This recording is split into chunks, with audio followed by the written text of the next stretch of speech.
Cela devait être un adieu discret, respectueux.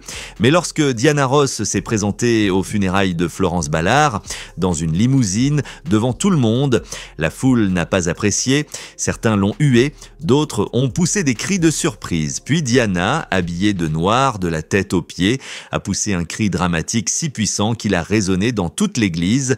Ses gardes du corps ont dû la porter jusqu'au premier rang, comme si elle était la vedette de son propre film. Une personne dans l'assemblée a murmuré « Elle ne laissera même pas Florence être la star de ses propres funérailles ». Mais comment en est-on arrivé là? Comment la diva la plus glamour de Motown est-elle devenue le centre d'autant de controverses, de trahisons et de rumeurs murmurées? Avant les paillettes, les Grammy Awards et les tapis rouges, il y avait simplement Diana Ross, une adolescente de Détroit qui vivait à quelques portes d'un certain Smokey Robinson. Smokey se souvenait d'elle comme d'une gamine du quartier. Rien de spécial, personne ne savait qu'elle pouvait chanter, mais ça allait changer. Des années plus tard, Diana et sa famille déménagent dans les projets Brewster. Smokey, désormais impliqué chez Motown, reçoit un appel, c'est Diana. « Hey Smoke, j'ai un groupe. Je veux que tu nous écoutes pour qu'on signe chez Motown. » Ce groupe allait devenir The Supreme. Diana visait quelque chose de plus grand que le quartier où elle avait grandi. Smokey a écouté. Il a aidé et au fil du temps, ils se sont rapprochés. Oh, trop rapprochés. Smokey était marié à Claudette Robinson, artiste Motown elle aussi, et femme qu'il aimait profondément. Mais Diana et Smokey n'ont pas pu résister. Leur liaison n'était pas prévue. Elle s'est juste produite. Les longues nuits en studio ont mené à des moments privés. Ce qui était purement professionnel est devenu personnel. Smokey avouera plus tard que cela a duré plus longtemps que cela n'aurait dû. Diana connaissait Claudette. Elle savait ce qu'elle faisait. Un jour, elle a dit à Smokey que cela devait s'arrêter. Elle ne voulait pas être cette femme-là. Il a respecté sa décision, mais cela ne l'a pas empêché d'avoir mal, même après la fin de l'aventure. Leur lien est resté fort. Smokey parlait toujours d'elle avec tendresse, la décrivant comme l'une des personnes les plus proches de lui. Mais ce n'était qu'un chapitre dans l'ascension complexe de Diana. Parce qu'ensuite est arrivé Berry Gordy. Et si vous trouvez que l'histoire avec Smokey était déjà compliquée, attachez vos ceintures.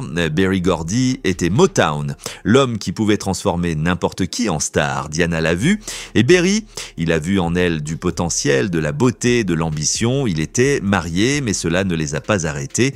Ils ont travaillé ensemble, de très près, trop près. Les rumeurs ont vite commencé. Était-il uniquement partenaire professionnel ou plus? Ces murmures sont devenus réalité lorsqu'on a appris que Diana et Berry formaient bien un couple, mais leur relation n'était pas facile. Diana voulait plus, elle voulait une bague, Berry pas vraiment. Il a un jour plaisanté en disant qu'il ne pouvait pas l'épouser car elle était aussi égoïste que lui. Aïe, et pourtant Diana est restée jusqu'à ce qu'elle ne le fasse plus. Un jour, alors qu'elle faisait du shopping pour offrir un cadeau à Berry, elle a rencontré Robert Ellis Silberstein, un cadre réussi, intéressé. Il a demandé sa main, elle a accepté. Et voici le twist, elle était déjà enceinte de Berry Gordy. Mais Silberstein a accepté d'élever l'enfant comme le sien. Cet enfant, Rhonda Ross Kendrick. Oui, vous avez bien lu. À ce moment-là, Diana Ross n'était plus simplement une membre des Supremes, elle était les Supremes, et Motown l'a officialisé, renommant le groupe en Diana Ross and the Supremes. Mais ce changement n'était pas qu'un coup marketing, c'était une trahison. Florence Ballard et Mary Wilson étaient furieuses, surtout Florence. Elle était là depuis le début, sa voix avait façonné le groupe, mais peu à peu, elle a été évincée. Florence a tenté de résister. Mais la pression, la lumière des projecteurs, le rejet l'ont brisée. Elle a sombré dans l'alcool, a raté des répétitions et au lieu de l'aider, Motown l'a laissé tomber. Juste comme ça. En 1967, Florence Ballard était dehors, remplacée, oubliée. Diana continuait de grimper, Florence chutait. Sa carrière terminée, son argent disparu, sa santé déclinante. Et quelques années plus tard, elle aussi, elle est morte à seulement 32 ans. Une mère, un talent, une femme rejetée par une industrie qu'elle avait contribué à bâtir. Plus de 5000 personnes se sont rendues à ses funérailles. Des fans, des amis, Des gens qui se souvenaient, des gens qui tenaient à elle. Et Diana, elle est arrivée en limousine. Certains ont vu un hommage, d'autres une mise en scène. Lorsqu'elle a poussé ce cri dramatique, certains ont levé les yeux au ciel. Un journaliste a écrit « Même dans la mort de Florence, Diana a trouvé le moyen d'être la star ». Alors maintenant, vous vous demandez sûrement, Diana Ross était-elle simplement ambitieuse ou impitoyable? A-t-elle fait ce qu'elle devait dans un monde d'hommes ou a-t-elle piétiné tous ceux qui se trouvaient sur sa route? Ce n'est que le début, parce que le drame ne s'arrête pas à Florence. Il y eut d'autres hommes, d'autres rumeurs, d'autres trahisons. Les murmures autour de Diana Ross ne se sont pas arrêtés avec Berry Gordy et Smokey Robinson.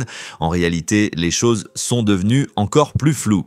À une époque aussi incroyable que cela puisse paraître, certaines personnes pensaient sincèrement que Diana Ross et Smokey Robinson étaient les vrais parents de Michael Jackson.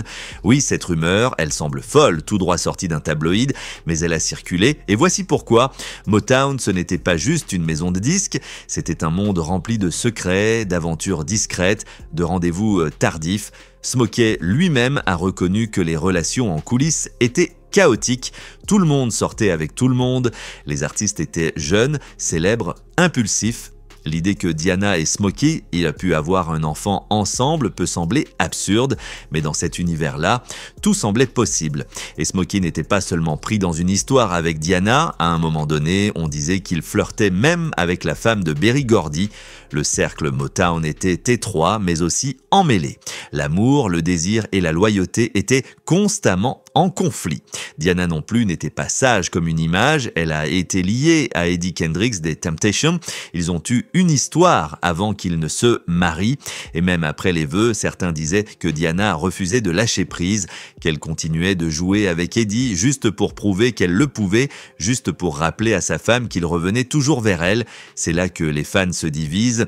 Certains voyaient en Diana Ross une femme forte, indépendante, qui prenait ce qu'elle voulait dans une industrie dominée par les hommes.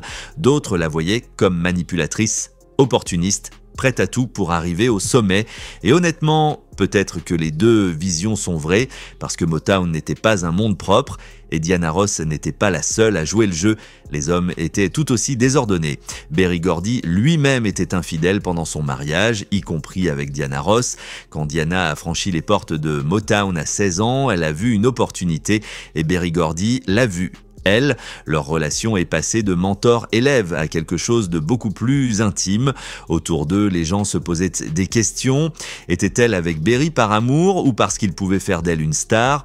Chez Motown, il y avait des chanteuses avec de meilleures voix, de meilleures danseuses, certaines même jugées plus belles.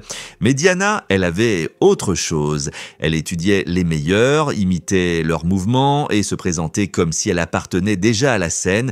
Elle était obsédée par l'idée d'être la meilleure. Et Gordy s'assurait qu'elle ait les chansons, la lumière et la propulsion nécessaires. En 1965, les Supremes étaient des stars mondiales. Mais plus la célébrité de Diana grandissait, plus la tension dans le groupe s'intensifiait. Berry Gordy a fait de Diana la chanteuse principale, a changé le nom du groupe et a relégué Mary Wilson et Florence Ballard au second plan. Les Supremes n'étaient plus un trio, elles étaient devenues les choristes de Diana Ross. Florence Ballard ne s'en est jamais remise et son amitié avec Diana non plus. Certains disaient que Diana était devenue arrogante, d'autres qu'elle était simplement concentrée, mais la dynamique du groupe était brisée. Florence a tenté une action en justice contre Motown pour plus de 8 millions de dollars. Elle a perdu. Elle était fauchée, en difficulté et devait nourrir ses enfants. Pendant ce temps, Diana Ross vivait son rêve, des rôles au cinéma, des albums solo, une renommée mondiale. Le contraste était douloureux à regarder. Beaucoup ont blâmé Diana pour la chute de Florence, et quand Diana est arrivée aux funérailles avec toute sa panoplie de divas, la colère a explosé. Mais les conflits ne s'arrêtent pas là, parlons de Patti LaBelle. Oui, Diana Ross et Patti ont eu des tensions, et ce n'était pas discret. Selon Patti, tout a commencé à l'époque où les deux femmes étaient encore dans des groupes.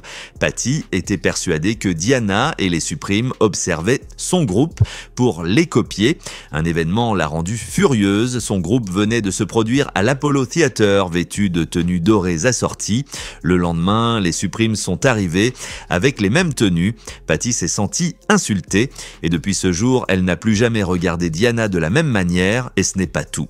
L'une des membres du groupe de Patty, Cindy Birdsong, est partie sans prévenir. Juste avant un grand concert, Cindy a disparu. Devinez où elle était? À Détroit, en répétition avec les Supremes, en train de remplacer Florence Ballard. Patty était sous le choc, elle a qualifié ça de trahison. Après les tenues, voilà qu'on lui volait ses membres. Patty était convaincue que Diana avait orchestré tout ça. Elle ne l'a jamais oublié, ni pardonné. Et elle n'a jamais gardé le silence non plus. Diana Ross avait ses fans, mais aussi ses ennemis. Et puis, il y a eu ce moment inattendu. Diana Ross, arrêtée. Oui, arrêtée. Elle a été interpellée pour conduite en état d'ivresse. Elle ne s'est même pas présentée au tribunal. Elle a plaidé coupable depuis chez elle, dans le Connecticut.